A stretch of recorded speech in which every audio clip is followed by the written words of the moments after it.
bahan-bahan ini. Sesi pertama dari 40 hari Day of Community atau 40 hari untuk kita belajar bagaimana sebagai orang percaya kita hidup di dalam komunitas dengan ciri-ciri yang berbeda dengan komunitas-komunitas yang lain yang di luar kumpulan dari orang percaya, ya. Jadi kita akan belajar salah satu ciri yang Tuhan juga katakan menjadi ciri daripada murid Tuhan Yesus, yaitu ada kasih, ya. Kita akan baca bersama-sama ayat yang mendasarinya di dalam 1 Korintus 13 ayat 1 sampai 13.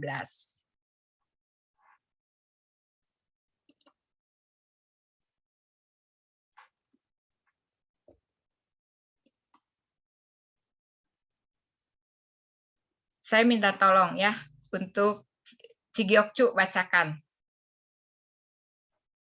Ayat 1 sampai dengan 3, silakan Cigiokcu bacakan.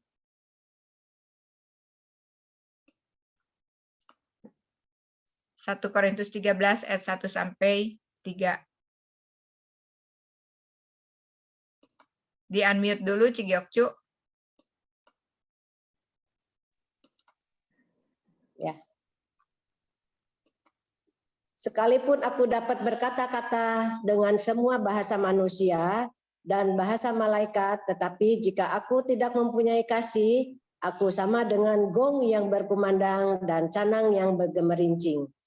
Ayat 2, sekalipun aku mempunyai karunia untuk bernubuat dan aku mengetahui segala rahasia dan memiliki seluruh pengetahuan, dan sekalipun aku memiliki iman yang sempurna untuk memindahkan gunung, tetapi jika aku tidak mempunyai kasih, aku sama sekali tidak berguna. Ayat 3, dan sekalipun aku membagi-bagikan segala sesuatu yang ada padaku, bahkan menyerahkan tubuhku untuk dibakar, tetapi jika aku tidak mempunyai kasih, sedikit pun tidak ada faedahnya bagiku. Ya, kemudian Lina tolong bacakan ayat 4 sampai 7. Nanti berikutnya Emil ya. Siapa semu? Lina. 1 Korintus 13 ayat 4 sampai 8. 7. Sampai 7. Ya. Kasih itu sabar, kasih itu murah hati. Ia tidak cemburu, ia tidak memegahkan diri dan tidak sombong. Ia tidak melakukan yang tidak sopan dan tidak mencari keuntungan diri sendiri. Ia tidak pemarah dan tidak menyimpan kesalahan orang lain. Ia tidak bersukacita karena ketidakadilan, tetapi ia bersukacita karena kebenaran. Ia menutupi segala sesuatu, percaya segala sesuatu, mengharapkan segala sesuatu, sabar menanggung segala sesuatu. Ya, kemudian Emil 8 sampai 11. Kasih tidak berkesudahan, nubuat akan berakhir, bahasa roh akan berhenti, pengetahuan akan lenyap. Sebab pengetahuan kita tidak lengkap dan nubuat kita tidak sempurna. Tetapi jika yang sempurna tiba, maka yang tidak sempurna itu akan lenyap. Ketika aku kanak-kanak, aku berkata-kata seperti kanak-kanak, aku merasa seperti kanak-kanak, aku berpikir seperti kanak-kanak. Sekarang sesudah aku menjadi dewasa, aku meninggalkan sifat kanak-kanak itu. Ya, kemudian Wawa Wati tolong bacakan ayat 12-13.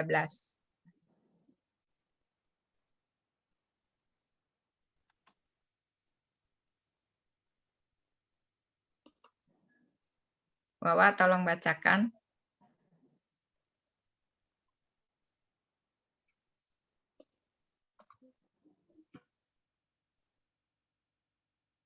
Di unmute dulu.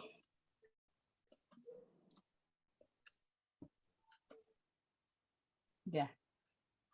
Karena sekarang kita melihat dalam cermin suatu gambaran yang samar-samar, nanti kita akan melihat muka dengan muka.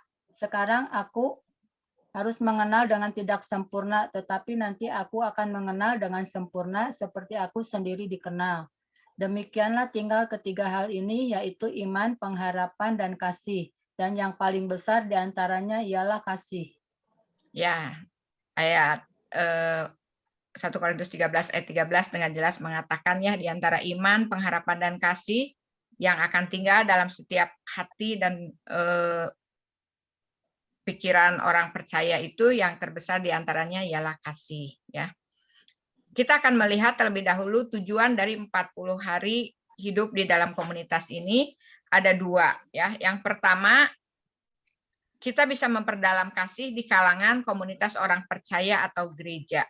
Jadi kita semakin menyadari dan mempraktekkan. Jadi menyadari karena diajarkan ya bahwa kasih itu adalah hal yang terpenting ada di dalam perkumpulan orang percaya gitu. Dan kemudian mempraktekannya, nggak cuma sadar, nggak cuma tahu gitu kan, tapi mempraktekannya.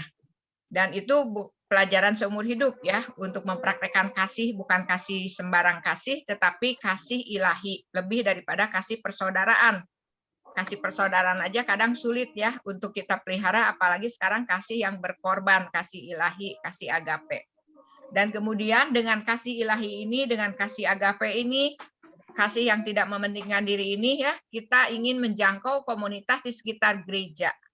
Jadi pertama ke dalam, kita ciptakan suasana kasih dalam setiap kumpulan-kumpulan orang percaya, lalu kemudian kita mengharapkan juga membagikan ciri khas kasih ini kepada yang di luar gereja. Kita baca ayat masnya bersama-sama ya, Yohanes 13 ayat 35. 2-3.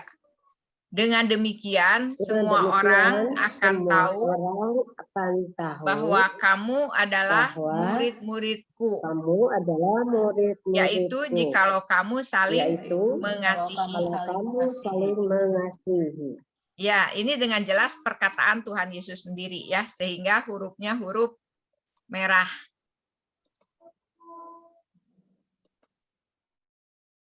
Jadi Tuhan Yesus sendiri mengatakan sebelum dia disalibkan dan meninggalkan murid-muridnya, bahwa ciri khas daripada orang yang menjadi murid Tuhan itu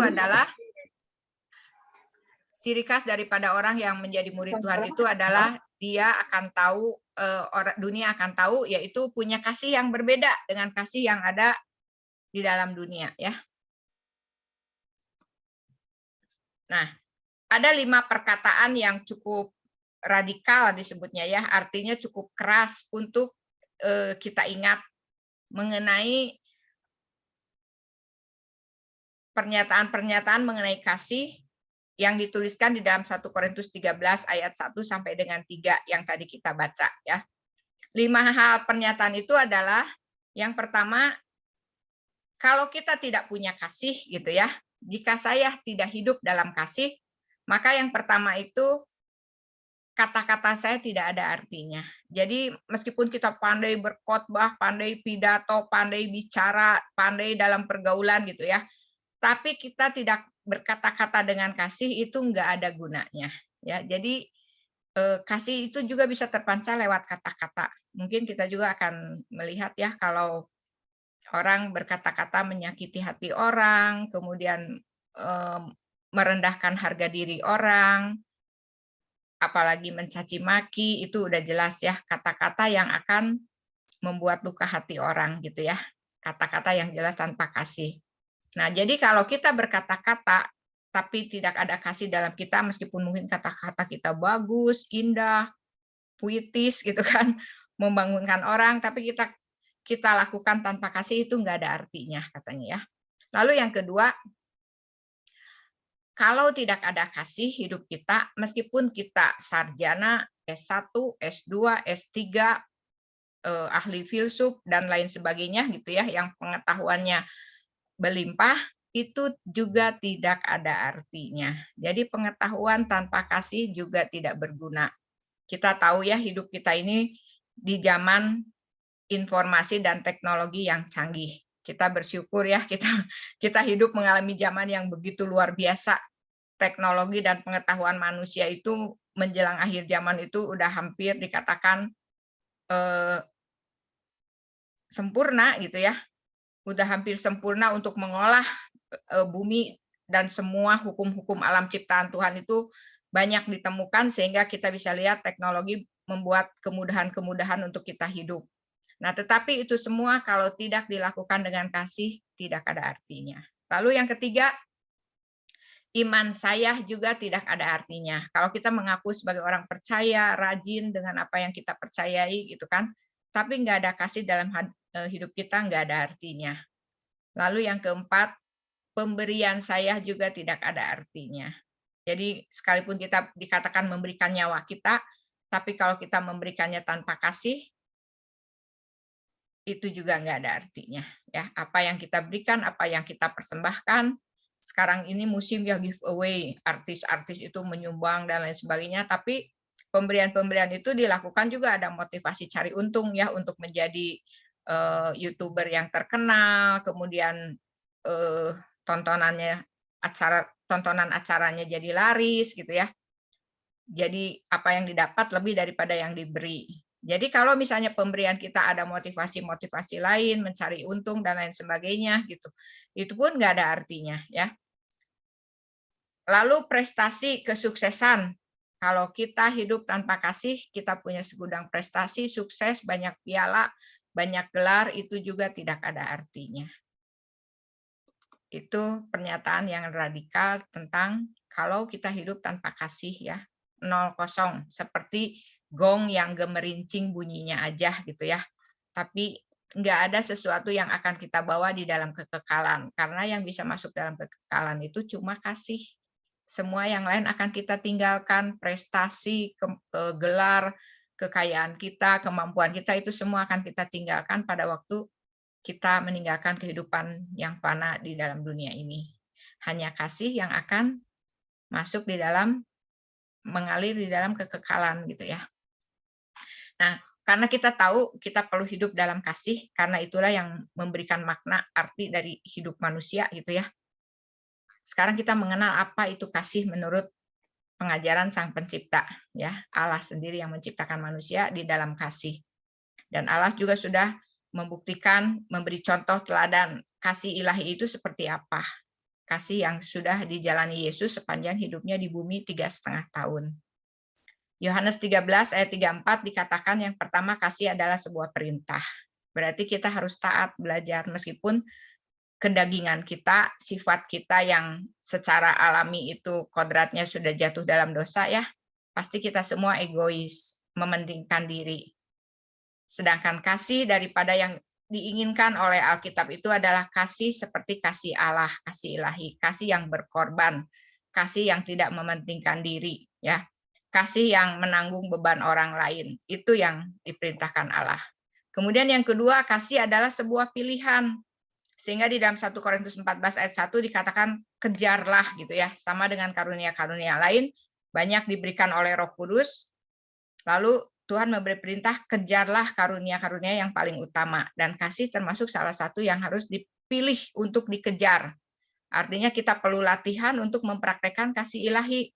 Meskipun mungkin dengan susah sekali gitu ya, kita harus menyangkal diri, kita sudah terbiasa kan mengasihi orang yang mengasihi kita, membenci orang yang membenci kita gitu. Sulit disuruh mengasihi orang yang memusuhi kita, itu sulit, perlu penyangkalan diri dan lain sebagainya.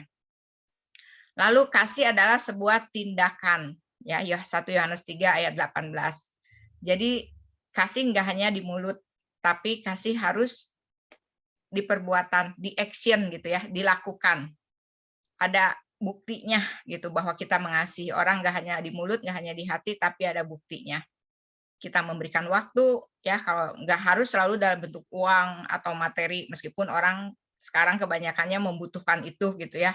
Tetapi dengan memberikan waktu, dengan memberikan kita perhatian kepada seseorang, itu juga udah menunjukkan bahwa kita punya kasih kepada orang itu. Kasih adalah sebuah komitmen.